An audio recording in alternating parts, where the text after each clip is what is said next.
Bonjour à toutes et tous. Aujourd'hui nous nous attaquons à l'un des personnages préférés des plus grands fans de la saga. Je vous parle bien sûr du célèbre leader de l'armée droïde des séparatistes, le général Grievous. Bienvenue dans ce 4e épisode de l'émergence des légendes.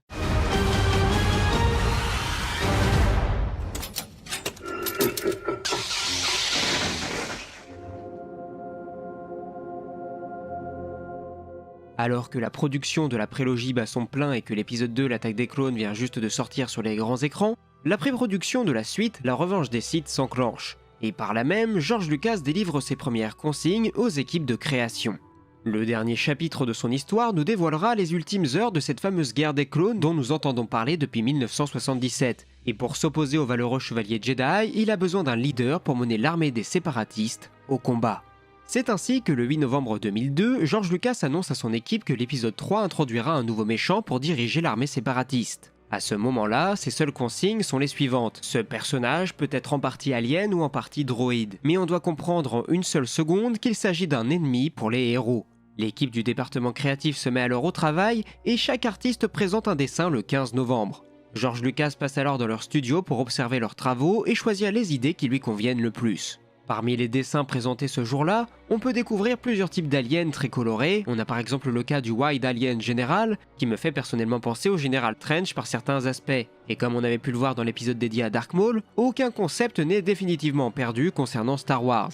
Nous avons ensuite des choses un peu plus exotiques avec des droïdes, dont le Medusa General, dont l'aspect efféminé ressort tout particulièrement. Je trouve d'ailleurs que c'est un design de personnage qui collerait vachement plus pour du Mass Effect que pour du Star Wars.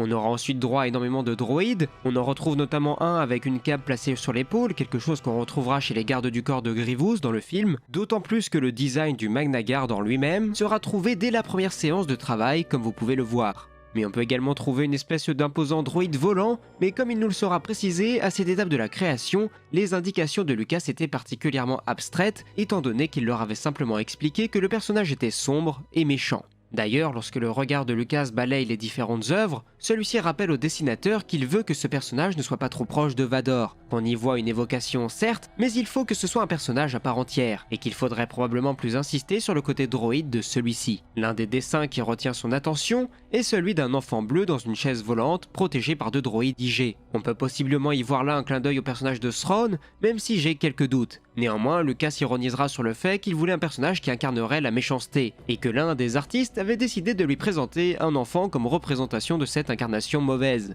Et en plus de cela, il n'était pas sûr que le public prenne le personnage réellement au sérieux.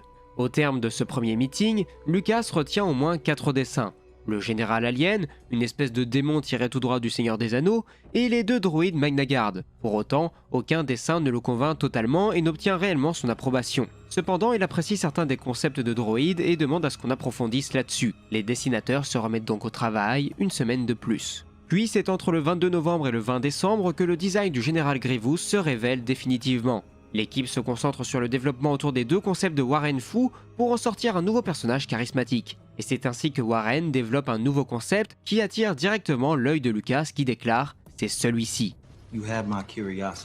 L'artiste en profitera pour rajouter qu'il pourrait être pertinent de laisser des yeux organiques sur le visage de ce personnage, afin de prouver qu'il y avait bel et bien un alien avant qu'il ne devienne un cyborg. Lucas déclara alors que maintenant, ça devenait quelque chose d'intéressant. Finalement, ce qui inspirera les dessinateurs pour créer le visage de Grievous sera le haut d'une bouteille de détergent. La création de ce nouveau personnage s'ancre donc parfaitement dans l'esprit Star Wars, qui consiste à utiliser des produits du quotidien pour en tirer quelque chose de neuf. Certains évoquent également une possible inspiration qui aurait pu être trouvée dans une sculpture de Jacob Epstein. Les yeux organiques, quant à eux, seront ajoutés le 13 décembre et c'est cette même journée que Lucas approuvera le design final du visage de son nouveau personnage. L'équipe travaillera ensuite sur le design du corps du personnage ou de son équipement, certains essayant de lui donner une sorte de bouclier qui pourrait lui servir à parer les coups de sabre laser. Le design final du personnage le plus connu est celui dessiné par Warren Fu, encore lui, qui entoure le général de garde du corps à la couleur blanche, ce qui nous fait évidemment penser aux Stormtroopers qui accompagnent Vador dans les films. Mais comme il nous le rappelle, le Seigneur Sith était entièrement vêtu de noir, et le souhait de Lucas étant de simplement faire écho à ce qu'allait devenir Anakin par la suite, il décide d'utiliser la couleur blanche qui dans la culture chinoise évoque la mort. Finalement, le tout sera approuvé dans les jours qui suivent le 13 décembre et l'équipe aura même le temps de présenter certains concepts de véhicules pour le général. Mais tandis que George Lucas poursuit l'écriture de son script, il trouve un nom pour ce leader de l'armée droïde et décide de l'appeler Grievous. Et tant qu'on y est à parler du véhicule, aux origines du scénario, Obi-Wan était simplement poursuivi par un droïde qui pourchassait son varactyle. Finalement, Lucas a préféré simplifier la chose en faisant en sorte qu'il soit poursuivi par Grievous, qui serait à bord d'un véhicule. Quelques mois plus tard, le 14 mars 2003, après des semaines de préparation, Robert Barnes présente à Lucas une maquette 3D du général Grievous d'une hauteur d'environ 30 cm. Le design est entièrement validé, si ce n'est que Lucas souhaite rajouter une sorte de sac organique qui contiendrait des organes à l'intérieur de la cage thoracique. Pour illustrer cela, Barnes rajoute des bonbons à l'intérieur d'une sorte de petit sac dans la maquette pour évoquer les organes de Grievous. Ce sont avec les yeux les seuls aspects organiques restants du général séparatiste.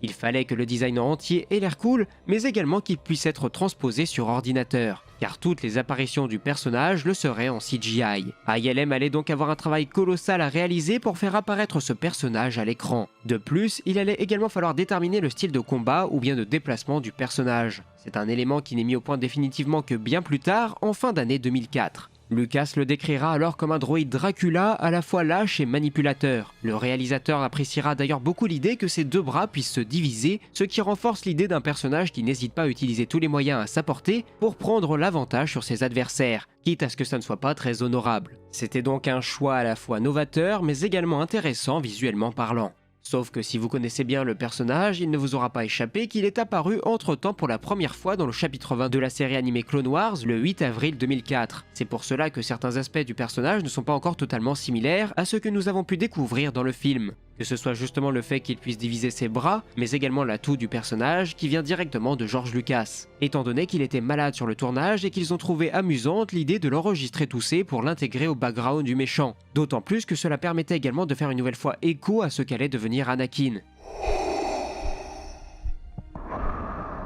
Pour être parfaitement complet, il nous est précisé dans le commentaire audio du volume 2 de la série que le style de combat du cyborg était inspiré de la capoeira, un art martial afro-brésilien. Concernant la voix du personnage, il est prévu pendant un temps de réserver le doublage à l'acteur Gary Oldman que vous devez bien connaître. Mais celui-ci finira par refuser le rôle avant qu'il ne retombe entre les mains de Matthew Wood, un éditeur du son chez Lucasfilm, qui interprétera le personnage dans le film, dans la future série animée 3D, mais également dans la plupart des jeux vidéo. Du côté d'ILM, nous n'avons que très peu d'infos à ce sujet. Néanmoins, il reste clair que le modèle du général Grievous a été l'un des travaux les plus compliqués à créer par ordinateur. Sur le plateau, le texte de Grievous était lu par Duncan Young, tandis que Kai Rowling portait un costume vert ou bleu pour jouer les scènes de combat avec Ewan McGregor, l'acteur d'Obi-Wan Kenobi.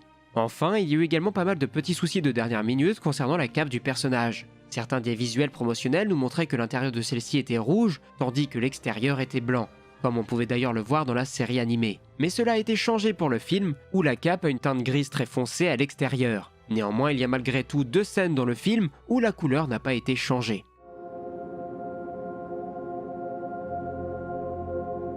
Finalement, en 2008, le personnage fera son retour sur le devant de la scène en étant l'un des antagonistes principaux de la série animée The Clone Wars. Et comme elle s'en fera la spécialité, la série viendra petit à petit marcher sur les histoires déjà écrites par le passé, retconnant de nombreux événements et au milieu de tout ça, bien que Dave Filoni s'en défende, l'origin story du général Grievous. En effet, en 2005, le livre Star Wars Visionaries est publié et dans celui-ci, divers auteurs ont carte blanche pour raconter l'histoire qu'ils souhaitent sans se soucier de la canonicité de celle-ci. Parmi ces histoires, nous en retrouvons une nommée Les Yeux de la Révolution, écrite et dessinée par Warren Fu. Un nom qui doit vous dire quelque chose car nous en avons parlé précédemment. C'est l'artiste qui a créé le design du général Grievous.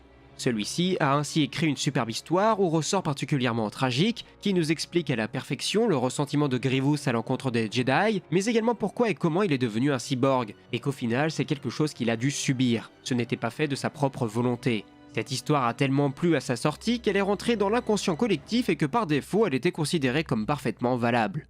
Le problème maintenant, c'est que lorsque The Clone Wars est arrivé, l'épisode Lair of General Grievous de la saison 1 laissait entendre que Grievous avait plus ou moins volontairement accepté de se transformer en une machine, ce qui, selon moi, rend son histoire nettement moins intéressante que l'histoire qu'avait pu nous présenter Warren Fu. Bien sûr, chacun est libre d'apprécier l'histoire qu'il préfère, mais je vous invite cependant à aller voir ces anciennes vidéos que j'ai réalisées par le passé, si vous souhaitez en savoir plus sur ce sujet. Sur ce, cette vidéo concernant la création du général Grievous est à présent terminée et j'espère que ce nouvel épisode vous aura plu. Je pense que je vais essayer de modifier très légèrement le style de cette émission pour vous parler d'un autre élément de l'épisode 3 particulièrement important, mais ça risque de prendre un peu de temps, donc on en reparlera en temps et en heure. Bref, si vous appréciez mon travail et si vous voulez soutenir la chaîne, je ne peux que vous conseiller de laisser un commentaire et un like sur la vidéo, c'est vraiment ce qui permet à la chaîne d'être bien référencée sur YouTube, donc vous savez ce qu'il vous reste à faire. Je vous rappelle que vous pouvez également me suivre sur Twitch où je fais régulièrement des lives en début de soirée, ou bien alors sur mes réseaux sociaux comme Twitter, Instagram ou Facebook. Sur ce, je remercie toutes les personnes qui soutiennent encore aussi assidûment la chaîne, et moi il ne me reste plus qu'à vous dire à la semaine prochaine pour de nouvelles vidéos et que la force soit avec vous. Ciao.